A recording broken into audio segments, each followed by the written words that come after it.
This program is made possible by the Ministry of Agriculture, Forestry, and Fisheries.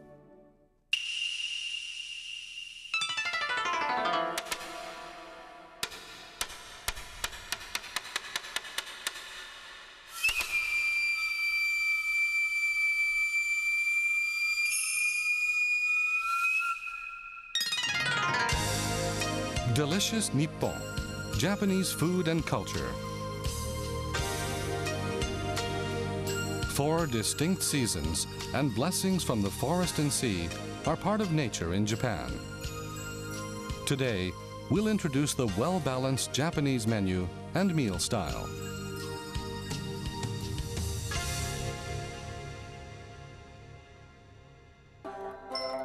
Hello everyone, I am Sumo, an assistant here on Delicious Nippon. As you can see, I am a sumo wrestler, but I'm not all brawn. And I know a lot about Japan, and I'll be showing up from time to time to share that information with you and help you understand all things Japanese. Let's get started. Japanese cooking, healthy and beautiful. It originally developed from the meal style called Ichiju Sansai, 1 soup and 3 side dishes. The base is rice for energy in the form of carbohydrates, and the soup, along with the 3 side dishes made from meat, fish, and vegetables, provide protein and vitamins, all the necessary nutrition in complete balance. This meal style is the standard for Japanese cuisine. Okay, that's my cue. A characteristic of Japanese food is umami. Umami is a unique kind of flavor produced as a result of fermentation or similar. Let's take a look at some fermented foods that include umami. First, we have soy sauce. It is the king of fermented foods. It is actually made with a kind of mold called kojikin. The kojikin breaks down soybeans and wheat, which leaves soy sauce with its unique taste. Then there is miso, famous from miso soup. And miso uses kojikin like soy sauce does. Miso is the most common kind of fermented food. From nationwide manufacturers to homemade miso, it has infused the cuisine with an infinite variety.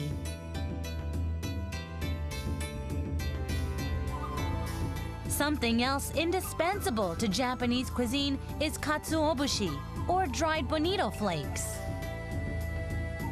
A special mold is applied to the cooked bonito fillets and left to ferment and remove the moisture. Thanks to the work done by the mold, the almost glass-like bonito is highly concentrated in umami flavor. The time and effort involved in its making ensure it is the starting point for many Japanese meals.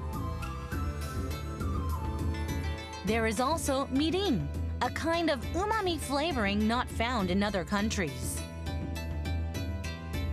Koji and shochu, Japanese rice spirit, are mixed with steamed rice and left to ferment slowly for 1 year. It has lots of amino acids, a component of umami, and that is what gives it its deep amber color. Of course, the sake and vinegar you know so well are also fermented foods. So Japanese cooking is actually made from a combination of various fermented foods like these. So let's start make Japanese dashi, that means fish stock. So we Japanese use dashi, fish stock is using kombu, it's a sea kelp, and dried bonitos, flakes. Okay, you need... Cut the kombu to fit the pot. Rinse it briefly with water to clean it. So you put the kombu in cold water and set it to boil. Okay. Adjust the heat to medium. And when it's boiling the kombu, don't touch the kombu. Also take out the unpleasant smell and the color, it comes out. When you start to see small bubbles appear, that means it's about 70 degrees Celsius, and that's when you take out the kombu.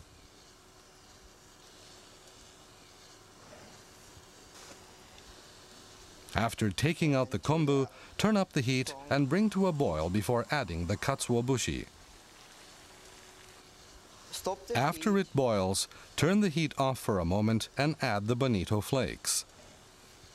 And you can add bonito flake. And you can soak it in water gently. Don't put roughly, try to be gentle like holding a baby. The bowl and prepare a bowl, strainer and cloth, and then strain the stock after it has been left for roughly 1 minute.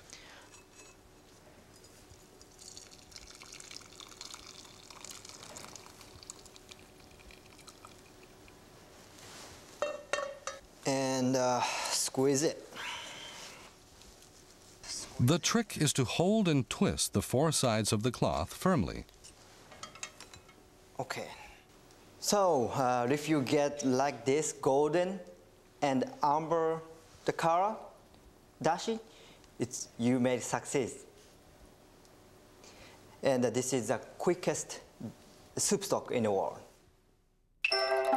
Well then, I hope you have remembered how to make stock.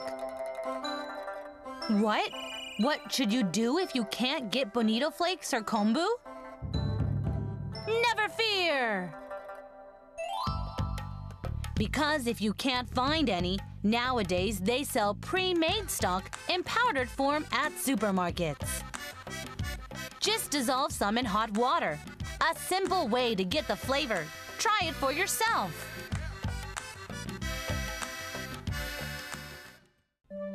This program was made possible by the Ministry of Agriculture, Forestry and Fisheries.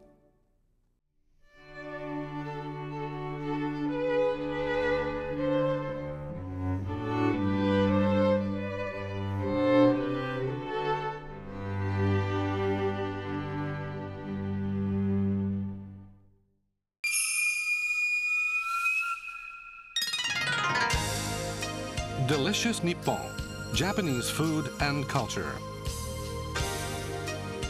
Throughout history, the Japanese people have been indebted to the rice that grows in their fields. The pursuit of delicious rice to this day remains an ongoing national passion. Today, we take a look at the staple food of Japan, rice. Let me explain something else there, if I may. Rice is the staple food to Japanese people, but the rice-producing areas of Japan are very cold, so the Japanese have had to overcome this disadvantage. The Japanese have been conducting selective breeding of rice all over Japan for many years, making adjustments for climate and soil and seeking improvements in the taste and harvest yield. As a result, there are currently over 300 varieties cultivated in Japan. The delicious flavor of the rice is a result of lots of hard work and ingenuity. This program was made possible by the Ministry of Agriculture, Forestry and Fisheries.